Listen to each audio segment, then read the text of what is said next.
Kansas City Chiefs legend recently passed away at the age of 80 after a long battle with Parkinson's disease. Otis Taylor was a fourth-round pick in 1965, playing his entire career for the Chiefs and also played a pivotal role in the Chiefs' first Super Bowl victory against the Vikings. Otis amassed 7,306 receiving yards and 57 touchdowns in his 11-year career, which ranks him third in franchise history, only behind two of the greatest in Travis Kelce and Tony Gonzalez. And he was inducted into the Chiefs' Ring of Honor and Hall of Fame in 1982, but sadly has still not made it into the Pro Football Hall of Fame, which honestly is an absolute shame. Well, if he does make it into the Hall of Fame, Otis will sadly not be able to see it happen himself, as he just passed away on March 10th, 2023 after a long battle with Parkinson's. And after his passing, Chiefs owner Clark Hunt said that Taylor was one of the most dynamic receivers of his era, helped revolutionize the wide receiver position, and his legacy will forever live on as a member of the Chiefs Hall of Fame. A Kansas City Chiefs legend recently passed away at the age of 80 after a long battle with Parkinson's disease. Otis Taylor was a fourth-round pick in 1965, playing his entire career for the Chiefs and also played a pivotal role in the Chiefs' first Super Bowl victory against the Vikings. Otis amassed 7,306 receiving yards and 57 touchdowns in his 11-year career, which ranks him third in franchise history, only behind two of the greatest in Travis Kelce and Tony Gonzalez. And he was inducted into the Chiefs' Ring of Honor and Hall of Fame in 1982, but sadly has still not made it into the Pro Football Hall of Fame, which honestly is an absolute shame. Well, if he does make it into the Hall of Fame, Otis will sadly not be able to see it happen himself, as he just passed away on March 10th, 2023 after a long battle with Parkinson's. And after his passing, Chiefs owner Clark Hunt said that Taylor was one of the most dynamic receivers of his era, helped revolutionize the wide receiver position, and his legacy will forever live on as a member of the Chiefs Hall of Fame. Otis Taylor,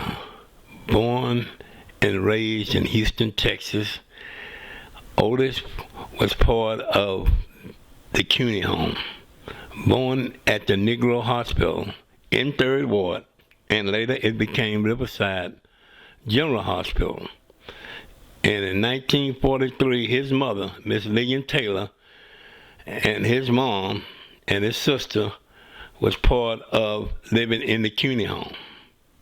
And his mother's name was Miss Lillian Taylor, and she was a good friend of my mother, and her name was Lillian Williams. And they all used to be together in 3rd Ward, and they called themselves the Lillian Sisters. But Otis started in Blackshear High School in 1949, and he started playing football over there in 1954. When he graduated from Blackshear, he went over to Jack Yates. But he didn't stay long over to Jack Yates, because Jack Yates was getting overcrowded with all the kids coming from Sunnyside, Harrisburg, Piney Point, and at the time, Worthing was not open at that time. So Jack Yates was getting overcrowded. So HISD gave the blacks a junior high school, which was the first junior high school in 3rd Ward, and it was called William E. Miller. The school was a white school, they called Johnston, but Johnston moved its location out there with the Jewish people out in Braeswood. So they gave blacks that school to help open up some room over there at Jack Yates. And Otis started over there at William E. Miller when it first opened up in 1956. And he played on the first football team of William E. Miller. And the coach of William E. Miller football team at that time was Coach Calvin Klein Sr. But 2 years later, Otis' mother, Miss Lillian Taylor, moved out to Sunnyside in a rent house that was owned by Mr. Evan E. Worthing. Mr. Evan E. Worthing had a lot of property out there in Sunnyside. And when Otis started over there at Worthing, it was over there where the original Worthing is where Adams Middle School is now. That was the original Worthing, 4900 block of Belford. And when Otis started over there at Worthing, that's when he beginning to groom himself out as a full-time letterman in football, basketball, baseball, and track. And the biggest coach that helped Otis Taylor become to get his full potentials was Coach John Tankersley Sr., which was the first football coach over there at Ebony Worthy when it opened up in January. And Otis played on that football team with Coach Tankersley. And that's where Otis graduated. And when Otis graduated, he went to Prairie View A&M College. And when Otis graduated in 1961, he started over there at Prairie View, and he was automatically on the starting lineup over there at Prairie View A&M Panthers. In fact, Otis took Prairie View to 4 consecutive SWAC championships. And then in 1965, when Otis graduated, that's when everything turned in good for Otis Taylor and Miss Lillian, because Otis was drafted by the Dallas Cowboys. But his friend Lloyd Wells had already talked to Lamar Hunt, which was the owner of the Kansas City Chiefs. And by the way, that was the first year the Kansas City Chiefs moved to Kansas City, because before then they was the Dallas Texans. And Otis and Lloyd Wells, a friendship all the way back from his beginning of going to Worthing. So they had a lot of abundant friendship there. And Lloyd Wells talked to Hank Stram, which was a coach over there at Kansas City Chiefs, and talked to Mr. Lamar Hunt, and they promised Otis they would give him 3 times as much money than the Dallas Cowboys if he come play in the American Football League. See, because it wasn't in the NFL, it was the American Football League where Otis started his career. And that year, Otis and them, 1965 American Football League, Otis took the Kansas City Chiefs, which was their first year in Kansas City, and took them to the AFL championship game. But that was the first Super Bowl game that they had. And 1966 was the year, but the football season was 65.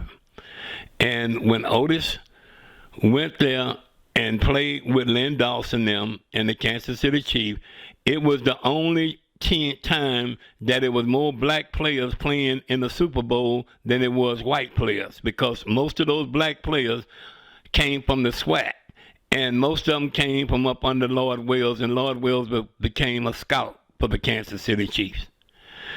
And when Otis and them played the Green Bay Packers in the first Super Bowl, the Green Bay Packers and Vince Lombardi just waxed them out. And then the next year, Otis and them didn't make it to the championship. They lost the AFL championship game to the Oakland Raiders, which was Super Bowl II. And that's when Vince Lombardi and the Green Bay Packers waxed the Oakland Raiders. I mean, they blew them out just like they blew out Kansas City. And the third Super Bowl, they played, Otis and them won the championship in the AFL in 1969. And they had another trip back to the Super Bowl, but this time they wasn't rookies. They know what to expect. And they played the Minnesota Vikings. And the Minnesota Vikings, and Otis Taylor was a big part of that victory, as you can see on this video. Him and Len Dawson, that's Otis Taylor right there.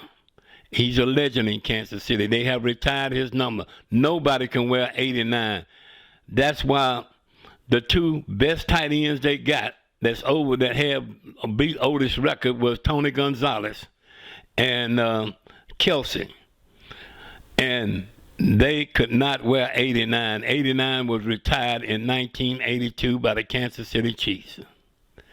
But now when Otis then went back to the Super Bowl in 1969, they upset the Minnesota Vikings. Otis Taylor was a big part of that victory. Otis should have been MVP. He should have been most valuable player. But at that time, they could not afford to give blacks that kind of recognition. They already had more blacks on the team than the white team, which was Minnesota Vikings. You had a few blacks, but Kansas City had more black players than they had white players, and they're the only team that had that. And at the time, they were still part of the AFL. And when Otis and them upset Minnesota Vikings in Super Bowl IV, that was when it all turned around, is that the AFL players were just as good as the NFL players.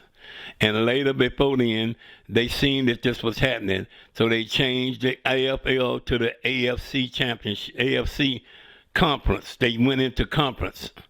And then they also took the regular NFL team and put them into conference, and they called them the NFC.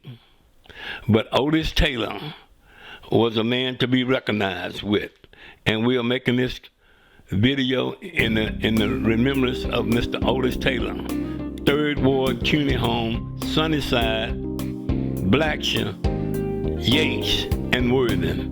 Prairie View, Kansas City Chief, Otis Taylor, number 89. The number, it had been retired since 84. So now this is the year. Trust me, everybody. Facebook family, this is the year. When they make the Hall of Fame this time, I guarantee you, y'all, that man now, Mr. Hunt's son, that's Mr. Hunt's son, Lamar Hunt, his daddy hired Otis Taylor. He was a kid when Otis was playing for his daddy. So he know how valuable Otis Taylor was to that franchise. And now look at that franchise, man. And people want to know why I wear Kansas City Chief. I am a Kansas City Chief for life.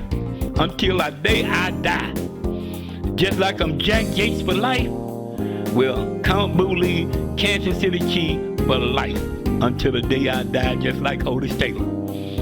And I do a tribute to Otis because it was Otis Taylor who let me ride in his convertible Thunderbird in 1965. It was Otis Taylor's mother that called my mother to tell my mother that Otis bought her a brand new home out in Sunnyside. She don't have to rent from Mr. Worthing no more because Otis bought her a brand new home built just for her.